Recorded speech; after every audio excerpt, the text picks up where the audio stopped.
निर्गुण काव्य धारा की एक शाखा को संत काव्य धारा कहा जाता है। इस काव्य धारा को ज्ञानाश्रयी काव्य धारा भी कहा गया है।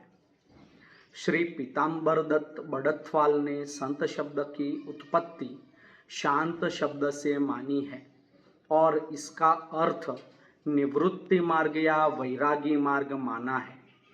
इस संबंध में परशुराम चतुर्वेदी ने लिखा है, संत शब्द उस व्यक्ति की ओर संकेत करता है जिसने सतरूपी परम तत्व का अनुभव कर लिया हो, अपरोक्ष की उपलब्धि के फलस्वरूप अखंड सत्य में प्रतिष्ठित हो गया हो, वही संत है। अतः निर्गुणोपासक के लिए संत तथा सगुणोपासकों के लिए भक्त शब्द का प्रयोग किया गया है। संत काव्य के प्रथम कवि महान संत श्री नामदेव माने जाते हैं। कबीरदास संत काव्य के सर्वश्रेष्ठ कवि माने जाते हैं। नीरू और नीमा नामक जुलाहा दंपत्ति ने उनको पाल पोस कर बड़ा किया। रामानंद जी उनके गुरु थे। उनके कुछ पद गुरु ग्रंथ साहिब में संकलित है। उनकी केवल एक प्रामाणिक रचना है बीजक, जिसके 3 भाग है, साखी, शबद, रमई। संत काव्य के प्रमुख कवियों में नामदेव, कबीरदास, रैदास, नानक, दादू दयाल, रज्जबदास, मुलकदास, सुंदरदास, सिंगा, संत बावरी, शेख फरीद, अक्षर अनन्य, निपट निरंजनी, संत वीरभान, बाबा लाल, लालदास आदि प्रमुख है। संत कवियों में से ज़्यादातर कवियों की रचनाएं गुरु ग्रंथ साहिब में संकलित है। ऐसा कहा जाता है कि संत साहित्य के ज़्यादातर कवि अक्षर ज्ञान से वंचित थे। तो इन कवियों में से प्रमुख कवियों के विषय में जानने का प्रयत्न करते हैं। सबसे पहले कबीरदास। कबीर का जन्म कब हुआ यह विवादास्पद है। आचार्य रामचंद्र शुक्ल तथा आचार्य हजारी प्रसाद द्विवेदी ने कबीर का जन्म संवत 1456 अर्थात सन 1399 ईस्वी सन माना है, जबकि डॉक्टर पीताम्बर दत्त बड़थवाल ने कबीर का जन्म संवत 1427 अर्थात सन 1370 ईस्वी सन माना है। इतना निश्चित रूप से कहा जा सकता है कि कबीर 14वीं शताब्दी के अंत और 15वीं शताब्दी के आरंभ में विद्यमान थे। कबीर की जन्मतिथि की तरह उनके जन्मस्थान के बारे में भी विवाद है। ज़्यादातर विद्वानों की मान्यता है कि कबीर का जन्म काशी में हुआ था। कहा जाता है कि कबीर का जन्म एक विधवा ब्राह्मणी से हुआ था, जिसने सामाजिक अपवाद से बचने के लिए अपने नवजात शिशु को लहरतारा तालाब की सीढ़ियों पर छोड़ दिया था। कबीरदास को प्रसिद्ध संत रामानंद का शिष्य माना जाता है। कहा भी जाता है कि भक्ति द्राविड़ी उपजी लाए रामानंद, प्रकट किया संत कबीर ने सप्तद्वीप नवखंड। कबीर के साहित्य में लोई का उल्लेख बार बार आया है। यह संभवतः उनकी पत्नी का नाम था। यह भी कहा जाता है कि कबीर की 2 संतानें थीं, पुत्र कमाल और पुत्री कमाली। जुलाहा का कार्य कबीर की जीविका थी। कबीर पढ़े लिखे नहीं थे। स्वयं कबीर ने कहा है, मसी कागद छुयो नहीं, कलम गयो नहीं हाथ। किंतु कबीर का जीवनानुभव अत्यंत विशाल था। इसलिए वे कहते हैं कि मैं कहता आँखन की देखी, तू कहता कागद की लेखी। उन्होंने सारे देश की कई यात्राएं की, विभिन्न धर्मों और मतों के संतों और फकीरों का सत्संग किया।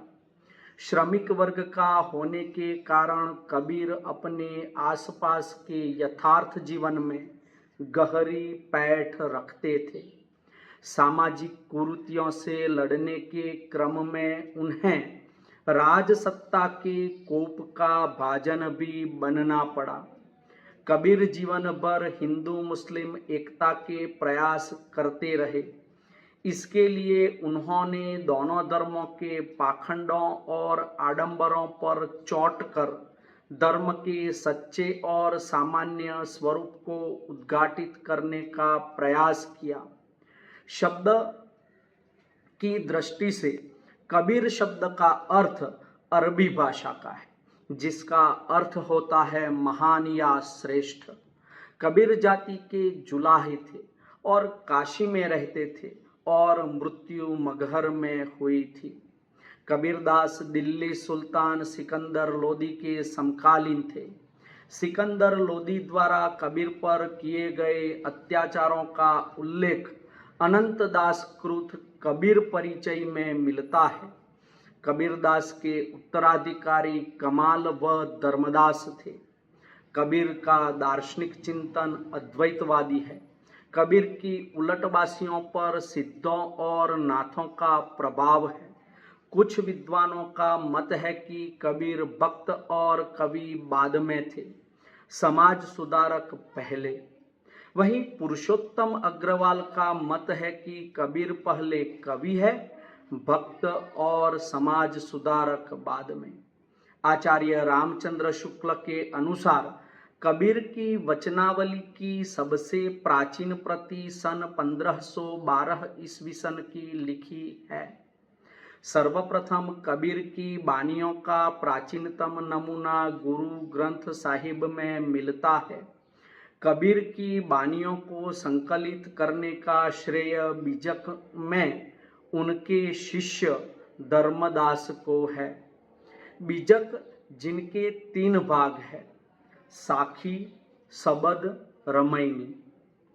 साखी यह संस्कृत के साक्षी शब्द का विकृत रूप है और धर्मोपदेश के अर्थ में प्रयुक्त हुआ है। कबीर की शिक्षाओं और सिद्धांतों का निरूपण अधिकतर साखियों में हुआ है। यह दोहा छंद में लिखा गया है। इसकी भाषा सदुक्कड़ी है। सबद अर्थात शब्द गेय पद है, जिसमें विभिन्न राग रागिनियों का निर्वाह प्रचुर मात्रा में हुआ है। इसकी भाषा तत्कालीन मध्य देश की ब्रजभाषा और पूर्वी बोली है। इसमें कबीर ने आध्यात्मिक एवं रहस्यवादी अनुभूति की व्यंजना तथा साधनात्मक अर्थों के बोध के लिए प्रतीकों का प्रयोग मुक्त रूप से किया है। इसमें कबीर की प्रेम और अंतरंग साधना की अभिव्यक्ति हुई है।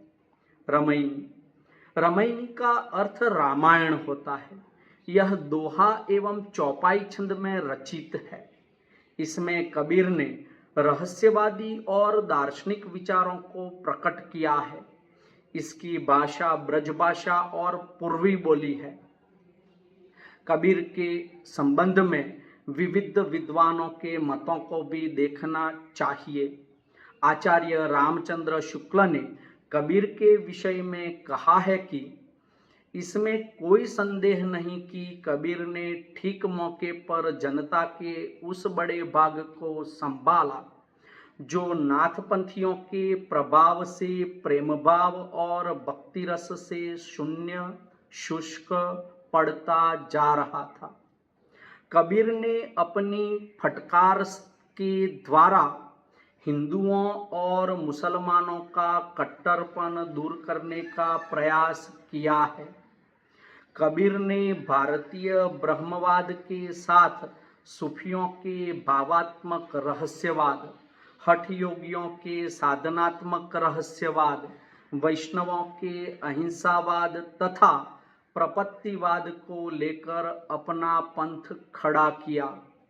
भाषा बहुत परिष्कृत और परिमार्जित न होने पर भी कबीर की उक्तियों में कहीं कहीं विलक्षण प्रभाव और चमत्कार है। प्रतिभा उनमें प्रखर थी, इसमें संदेह नहीं।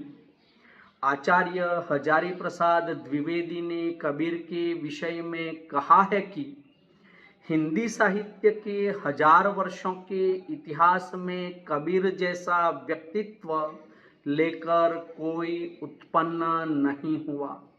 महिमा में यह व्यक्ति केवल एक ही प्रतिद्वंद्वी जानता है, तुलसीदास। 15वीं शताब्दी में कबीर सबसे शक्तिशाली और प्रभावोत्पादक व्यक्ति थे। उनकी छंद योजना, उक्ति वैचित्र्य और अलंकार विधान पूर्ण रूप से स्वाभाविक और अत्यंत साधित है। युग अवतार की शक्ति और विश्वास लेकर वे पैदा हुए थे और एक वाक्य में उनके व्यक्तित्व को कहा जा सकता है कि वे सिर से पैर तक मस्त मौला थे। बेपरवाह, दृढ़, उग्र, कुसुमादपि, कोमल, वज्रादपि, कठोर। कबीर पहुँचे हुए ज्ञानी थे। उनका ज्ञान पोथियों से चुराई हुई सामग्री नहीं था और न वह सुनी सुनाई बातों का बेमेल भंडार ही था। डॉक्टर श्याम सुंदर दास कबीर के विषय में कहते हैं कि जैसा कबीर का जीवन संसार से ऊपर उठा था, वैसा ही उनका काव्य भी साधारण कोटि से ऊंचा उठा है। डॉक्टर बच्चन सिंह कहते हैं कि हिंदी भक्ति काव्य का प्रथम क्रांतिकारी पुरस्कर्ता कबीर है। गुरु ग्रंथ साहिब में इनकी रचनाएं संग्रहित है। इस धारा के दूसरे प्रमुख कवि है रैदास। रैदास रामानंद के शिष्य थे। रैदास का जन्म काशी में और मृत्यु काशी के गंगा घाट पर हुई थी। इनका रविदास नाम भी प्रचलित है। रैदास की पत्नी का नाम लोना था। रैदास दिल्ली के सुल्तान सिकंदर लोदी के समकालीन थे। उनके निमंत्रण पर वे दिल्ली भी गए थे। ये जाति के चमार थे। वे कहते हैं, कह रैदास खलास चमारा, ऐसी मेरी जाति विख्यात चमारा। गुरु ग्रंथ साहिब में रैदास के 40 पद मिलते हैं, जबकि सतबनी में फुटकल पद मिलते हैं। दन्ना एवं मीराबाई ने अपने पदों में इनका सादर उल्लेख किया है। इनको उदय और मीराबाई का गुरु माना जाता है। गुरु नानक देव जी। गुरु नानक देव जी संत काव्य के प्रमुख कवि हैं। गुरु नानक का जन्म लाहौर के तलवंडी नामक स्थान पर हुआ था। गुरु नानक की माता का नाम तृप्ता और पिता का नाम कालूचंद खत्री था। इनकी पत्नी का नाम सुलक्षणी था। लक्ष्मीचंद्र और श्रीचंद्र इनके 2 पुत्र थे। श्रीचंद्र ने उदासी संप्रदाय का प्रवर्तन किया। गुरु नानक सिख संप्रदाय के प्रवर्तक थे। ये मुगल बादशाह बाबर के समकालीन थे। इनकी रचनाएं गुरु ग्रंथ साहब में महला प्रकरण में संकलित है। जपू जी, आसादी वार, सोहेला इनकी प्रमुख रचनाएं हैं। दादू दयाल। दादू का जन्म अहमदाबाद में एक दुनिया मुस्लिम परिवार में हुआ था। इनकी मृत्यु नराने राजस्थान में हुई थी। दादू का मूल नाम दाऊद था। गरीबदास और मिस्कीदास इनके पुत्र थे। इन्होंने दादू पंथ का प्रवर्तन किया। दादू ने अपनी रचनाओं में बार बार कबीर का नामोल्लेख किया है। दादू दयाल के 52 शिष्य थे। दादू की रचनाओं का सर्वप्रथम संग्रह हरडे बानी शीर्षक से किया गया था। डॉक्टर परशुराम चतुर्वेदी ने दादू की प्रामाणिक रचनाओं का संकलन दादू दयाल शीर्षक से संपादित किया है। दादू दयाल की भाषा राजस्थानी खड़ी बोली मिश्रित ब्रजभाषा है। दादू की बानियों से अकबर सबसे अधिक प्रभावित हुआ था। मुलकदास का जन्म इलाहाबाद जिले के कड़ा गांव में हुआ था। इनके पिता का नाम सुंदरलाल खत्री था। मुलक पंथ के प्रवर्तक मुलकदास माने जाते हैं। इन्होंने अपनी रचनाओं में अवधी एवं ब्रजभाषा दोनों का प्रयोग किया है। उन्होंने 15 जितने ग्रंथों की रचना की है। सुंदरदास का जन्म जयपुर के धौसा स्थान पर हुआ था। इनके पिता का नाम परमानंद खंडेवाल था। सुंदरदास के गुरु दादू थे। सुंदरदास संत कवियों में सर्वाधिक काव्य कला निपुण, शास्त्रज्ञ और सुशिक्षित थे। ये कवित्व एवं सवैया छंदों की रचना में सिद्धहस्त थे।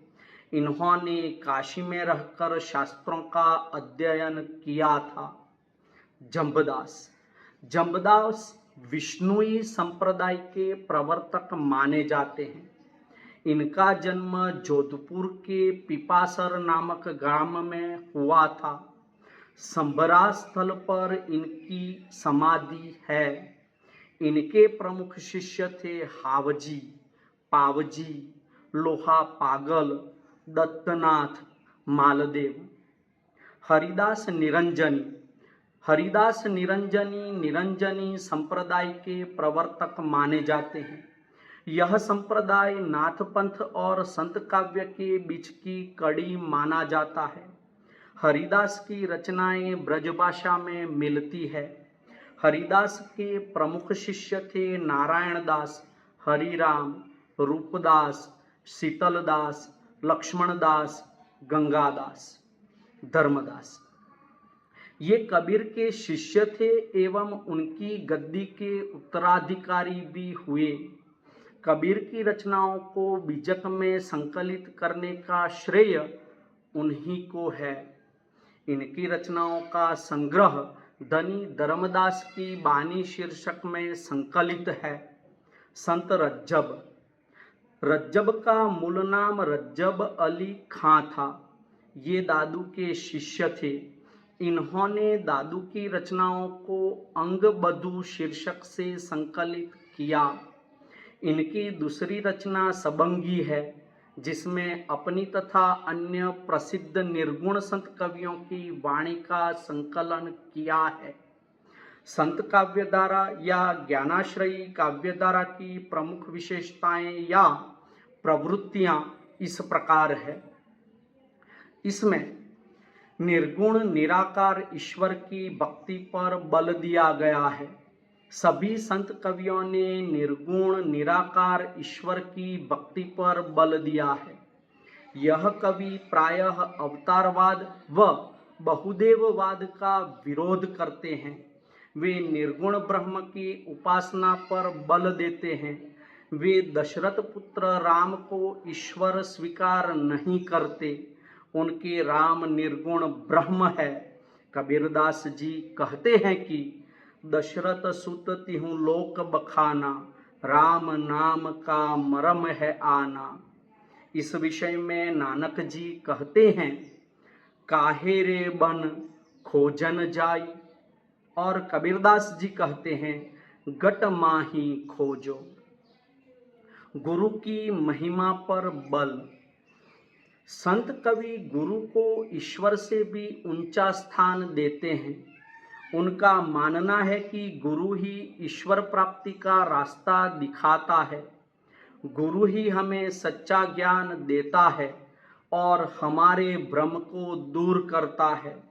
कबीरदास जी ने तो गुरु को ब्रह्म से भी ऊंचा स्थान दिया है। वे कहते हैं, गुरु गोविंद दोऊ खड़े काके लागू पाए, बलिहारी गुरु आपने जिन गोविंद दियो बतलाए।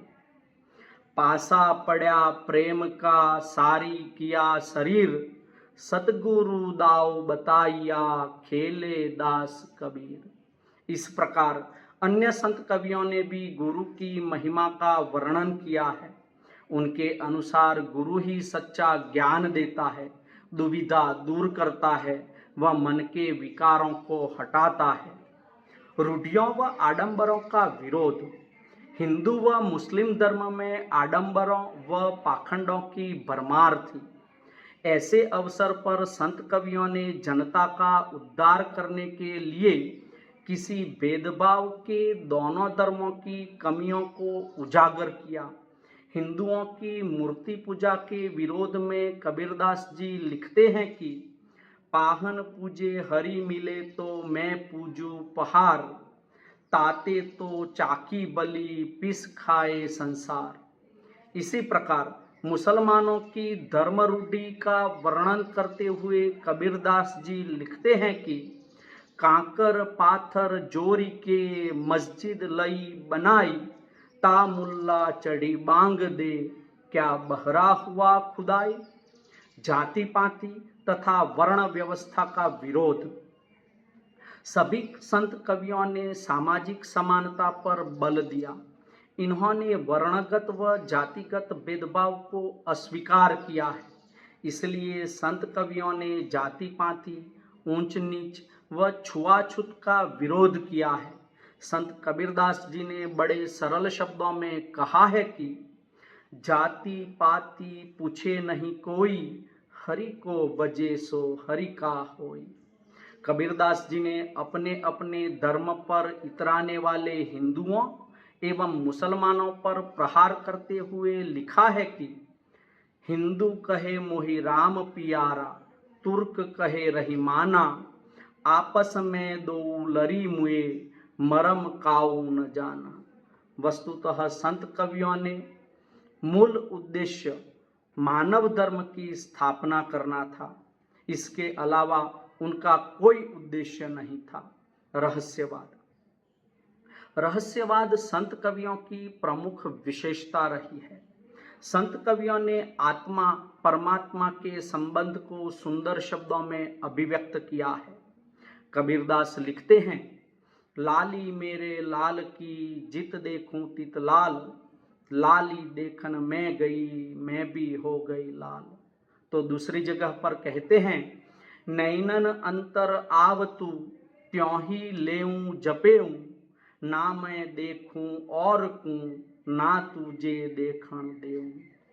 तो दूसरी जगह पर भी कहते हैं, जल में कुंभ कुंभ में जल, बाहर भीतर पानी, फूटा कुंभ जल जल ही समाना, यह तत्कथियो ज्ञानी।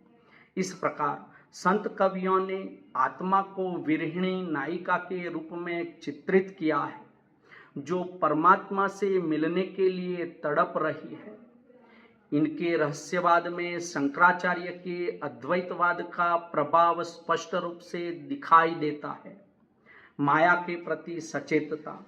सभी संत कवियों ने माया से सावधान कराया है। इनका मानना है कि माया ईश्वर भक्ति के मार्ग में सबसे बड़ी बाधा है। संत कवियों के अनुसार काम, क्रोध, मद, लोभ, मोह, पंच विकार माया के ही रूप है।